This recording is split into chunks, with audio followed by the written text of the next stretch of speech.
तो अभी देखिए बीसीजी का पूरा पैटर्न है और प्रॉब्लम जो है वो 2021 Q1 और 2021 Q2 सितंबर का यहाँ पर जो है आपके सामने प्रॉब्लम दिखेगी उस क्वार्टर में, क्योंकि वहाँ पर स्टेक कम होती हुई नजर आई है। ज़रा ठीक से यहाँ पर देखिएगा। उसके बाद एक्चुअल में ये रियल प्रॉब्लम नहीं है, रियल प्रॉब्लम तो कुछ और है। वो फॉरेंसिक ऑडिट के थोड़े टाइम पहले की बात है। तो हम स्टार्टिंग से शुरुआत करते हैं, जब से तेजी आई है बिफोर रन अप।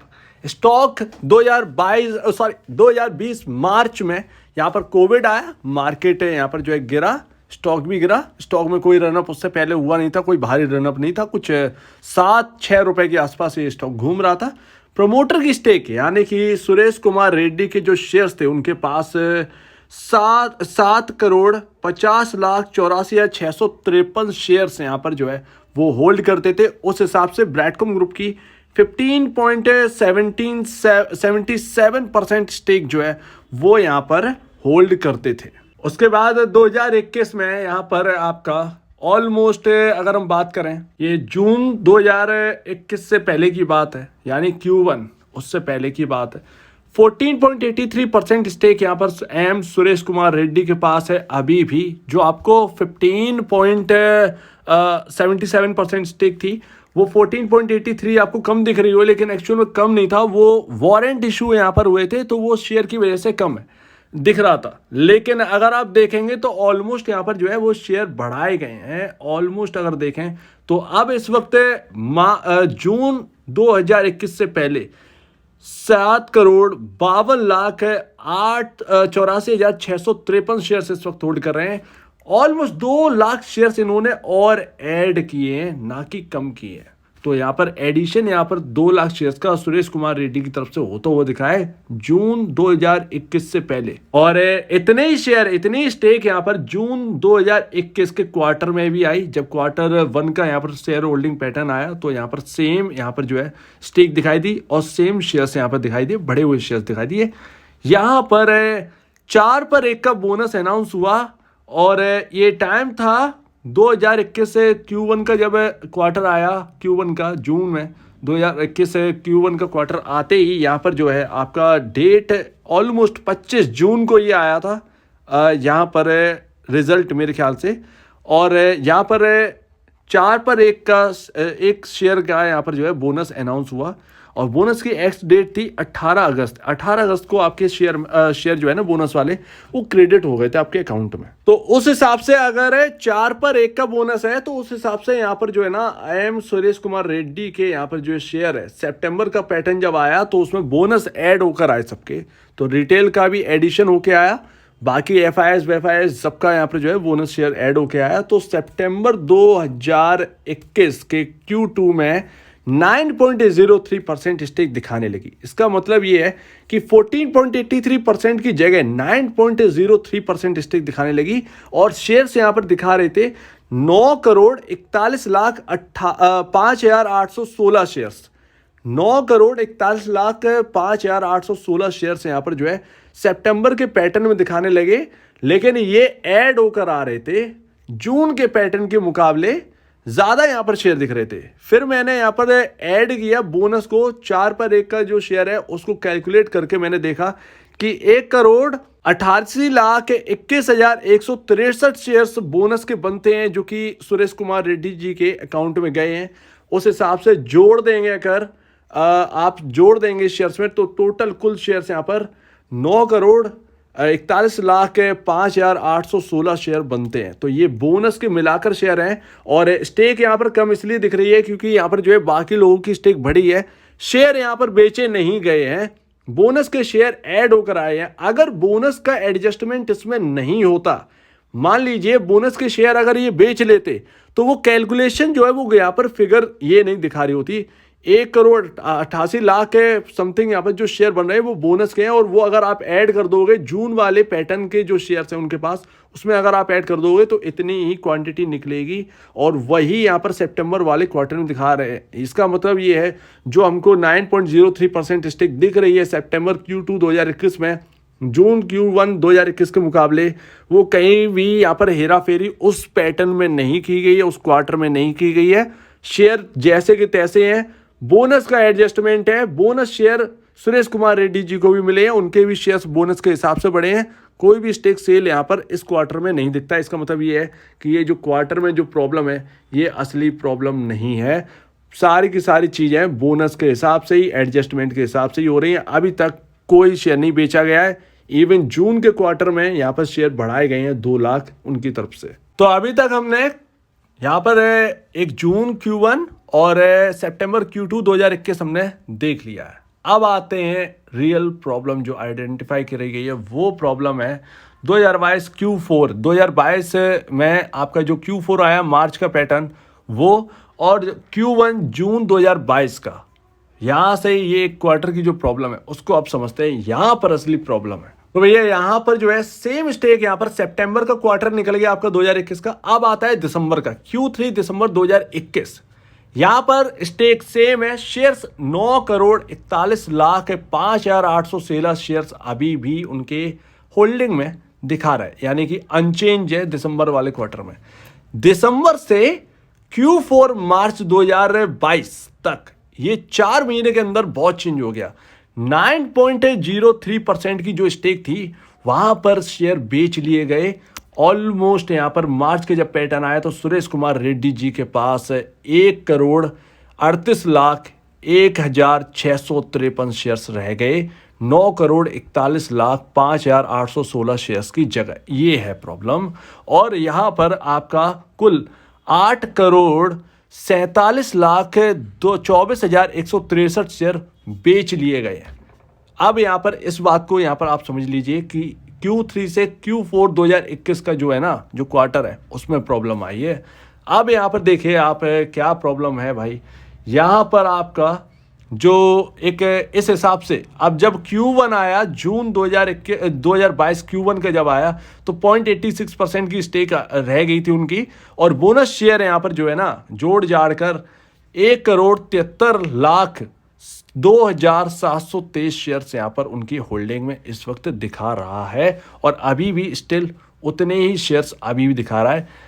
यहाँ पर ऑलमोस्ट 69,21,090 शेयर्स बोनस के ऐड हुए थे। तो कुल मिलाकर 1,38,00,000 जो कि मार्च क्वार्टर में दिखा रहा था वो ऐड होकर जून के क्वार्टर में आपको इतने शेयर्स बोनस के ऐड होकर इतनी क्वांटिटी अब दिखा रहा है 0.86% सुरेश कुमार रेड्डी जी के नाम से। अब मैटर को बहुत डिटेल में समझिए। यहाँ पर दिसंबर 2021 से मार्च 2022 ये जो क्वार्टर है उसमें आपका ये 4 फर्म आती हैं। सरिता कॉमो सेल्स, आराधना कॉमो सेल्स, कल्पना कॉमो सेल्स, शालिनी कॉमो सेल्स। इनके स्टेक देखिए 5.16% स्टेक यहाँ पर सरिता कॉमो सेल्स होल्ड करने लगी, उसने स्टेक बाई कर ली।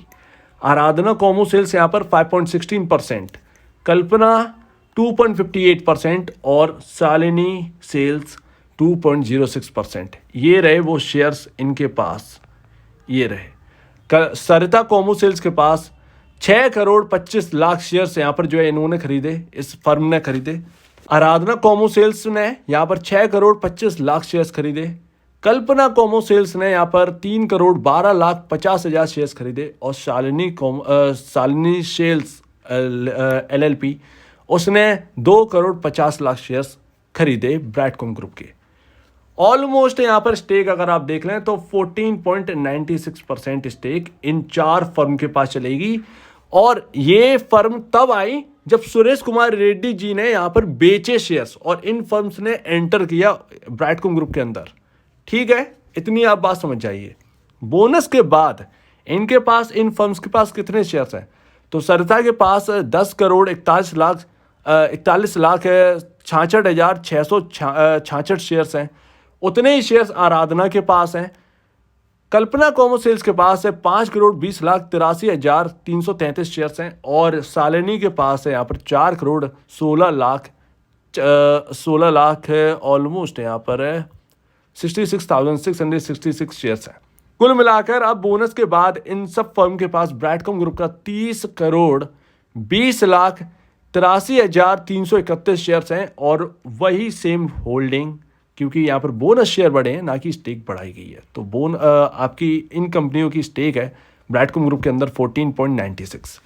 होता क्या है कि यहाँ पर सुरेश कुमार रेड्डी जो है वो बेच लेते हैं और उसी टाइम इन फर्म्स की एंट्री हो जाती है। तो एक हाथ से गया एक हाथ से आया, दोनों काम एक ही क्वार्टर में हो गए। ठीक है, इतनी बात समझिए। अब रियल प्रॉब्लम यहाँ पर शेयर होल्डिंग पैटर्न में हम समझते हैं। According to December 2021 Q3 mister Suresh Kumar Reddy ji के पास है 9,41,05,816 शेयर्स, यानी कि 9.03% स्टेक थी। दिसंबर Q3 जब पैटर्न आया उसके बाद बेचे गए, ठीक है ना, Q3 के बाद बेचे गए। Q4 के पैटर्न में वो हमें पता चला कि 0.86% स्टेक रह गई सुरेश कुमार रेड्डी जी की। दूसरा बोनस को अगर हम ऐड कर लें, अगर आप ये मानिए कि सुरेश कुमार रेड्डी जी के पास Q4 में जो स्टेक आपको 0.86% दिखा रही है, अगर वहां पर डिट्टो जो Q3 में थी यानी कि 9.03% स्टेक थी और उतने ही शेयर्स अगर Q4 में भी अगर होते, 9,41,05,816 शेयर्स Q4 में भी होते, तो Q4 में हमारा बोनस यहां पर अनाउंस हुआ था Q3 में आपका बोनस अनाउंस हुआ था मेरे ख्याल से। Q4 जो भी है आपका यहाँ पर जो है बोनस, सेकंड बोनस जब आया तो उस हिसाब से यहाँ पर जो शेयर्स हैं वो अगर सुरेश कुमार रेड्डी जी के पास उतनी स्टेक अगर होती तो सेकंड बोनस जोड़कर सुरेश कुमार रेड्डी जी के पास 15,68,43,026 शेयर्स होने चाहिए थे उनके होल्डिंग में। लेकिन अनफॉर्चुनेटली यहाँ पर जो है उन्होंने बेच लिया, यहाँ पर जो है ऑफलोड कर दिए अपने शेयर्स, 0.86% स्टेक रह गई। जिस हिसाब से यहाँ पर जो है बोनस के इन्हें मिलने चाहिए थे 6,27,37,210 शेयर्स, अगर इनके पास 9,41,00,000 शेयर्स अभी भी यानी कि Q4 में होते, लेकिन Q4 में इन्होंने तो स्टेक बेच ली, 0.86% रह गई 9.03% की जगह। सो उम्मीद है आपको इतना तो समझ में आ गया होगा कि अगर इनके पास Q4 में भी इतने शेयर्स होते तो इनके पास होल्डिंग में इतने शेयर्स दिखाते, स्टेक सेम रहती 9.03% मेरे ख्याल से, बट यहाँ पर जो है इनके शेयर्स यहाँ पर जो है ऑलमोस्ट डबल की कगार पर होते। लेकिन इन्होंने क्या किया है, मार्च के पैटर्न से पहले और दिसंबर के पैटर्न के बाद यहां पर आपका क्या हुआ है, सुरेश कुमार रेड्डी जी ने बेचे तो हैं अपने शेयर्स, लेकिन उन 4 फर्मों को भी तुरंत ही खरीद लिया। यानी कि जैसे ही उन 4 फर्मों की एंट्री हुई, सुरेश कुमार रेड्डी ने यहां पर उन 4 फर्मों को खरीद लिया पूरा का पूरा। और यानी कि इसका मतलब यह है उन 4 फर्मों की हिस्सेदारी 14.96% स्टेक ब्रैडकॉम ग्रुप की और खुद की 0.86% जो कि दिखा रही थी Q4 में, उन दोनों स्टेक को खरीद लिया, उन 4 फर्मों की स्टेक को खरीद लिया और अपनी स्टेक मिलाकर अब उनके पास इस कंपनी के अंदर 15.82% की स्टेक है। जी हाँ, यानी कि कुल सुरेश कुमार रेड्डी जी के पास बचे हुए शेयर्स 1,73,02,723 शेयर्स खुद के और उन फर्मों के 30,20,83,331 शेयर्स, कुल मिलाकर 31,93,86,54 शेयर्स कुल मिलाकर सुरेश कुमार रेड्डी के पास हैं। अब यहां पर आप ये समझिए कि एक तरीके से स्टेक यहां पर जो है सुरेश कुमार रेड्डी ने इस कंपनी के अंदर बढ़ा दी है। पहले 9.03% होल्ड करते थे, अब उनके पास 15.82% स्टेक है उन 4 फर्मों की स्टेक को मिलाकर। लेकिन यहां पर अगर आप ओल्ड शेयर्स देखिए तो कुछ 15 करोड़ शेयर्स उनके पास होने चाहिए थे 9.03% के हिसाब से, बट वहां पर शेयर बेचे गए। उन शेयर को बेचकर मेरे ख्याल से यहाँ पर उन फर्मों को बाई किया गया और इतने शेयर्स अब वो होल्ड करते हैं।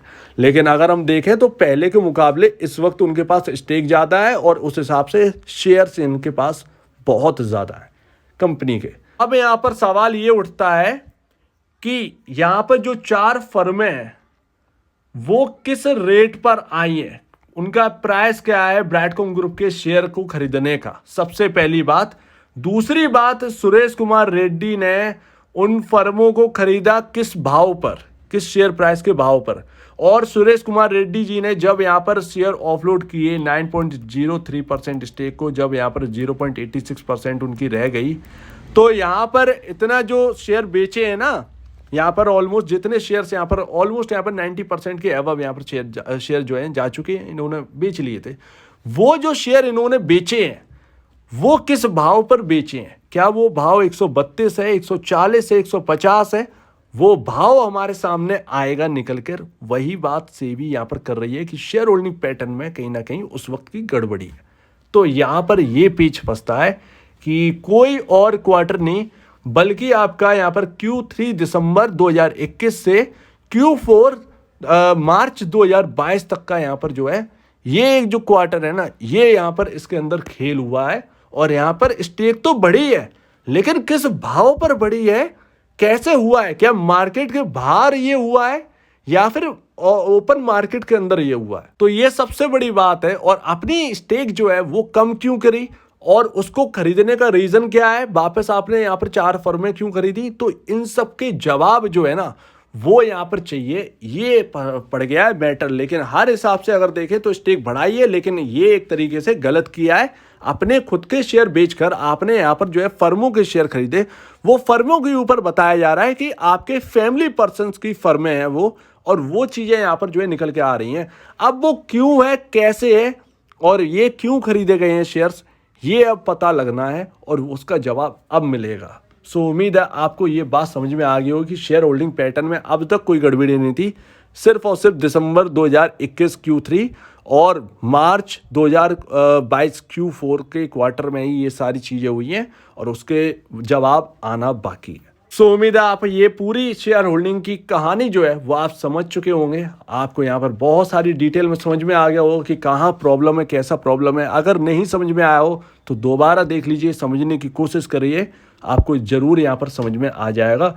और ये बात हम कर रहे थे कि शेयर होल्डिंग पैटर्न को खंगालना पड़ेगा, लेकिन उसके बाद कुछ दिनों पहले ही हमने बात की थी, लेकिन उसके तुरंत ही बाद यहाँ पर जो है सेबी का यहाँ पर जो है एक नोटिफिकेशन आता है, उसके अंदर सारी बातें निकल कर आती हैं। तो अगर ये जवाब दे देते हैं, राइट, सबसे पहली बात, अगर ये इसका जवाब दे देते हैं कि इन्होंने उन 4 फर्मों को क्यों खरीदा, वो 4 फर्में एंट्री कैसे हुई, इन सबके अगर वैलिड जवाब आ गए तो यहाँ पर एक बड़ा यहाँ पर जो है ना एक यहाँ पर एक है ना बात बन सकती है। अगर इन्होंने थोड़े से हिचकिचाया या कुछ भी हुआ तो वो एक दिक्कत वाली बात है। लेकिन इन्होंने जो प्रमोटर है वो काम एकदम नौसुखियों वाला करते रहे कंपनी के अंदर। पता नहीं कैसे काम करते थे, क्या उनको सूझी ऐसा, ये आप पता चल जाएगा कुछ वक्त में। तो आपका क्या कहना है इसके ऊपर कमेंट सेक्शन में कहिएगा। और अगर आप इस वीडियो को प्रॉब्लम है, कुछ पूछें, कुछ बताएं, कुछ कहना है तो प्लीज़ कमेंट सेक्शन में कहिएगा। और अब दीजिए वीडियो देखने के लिए बहुत धन्यवाद दोस्तों।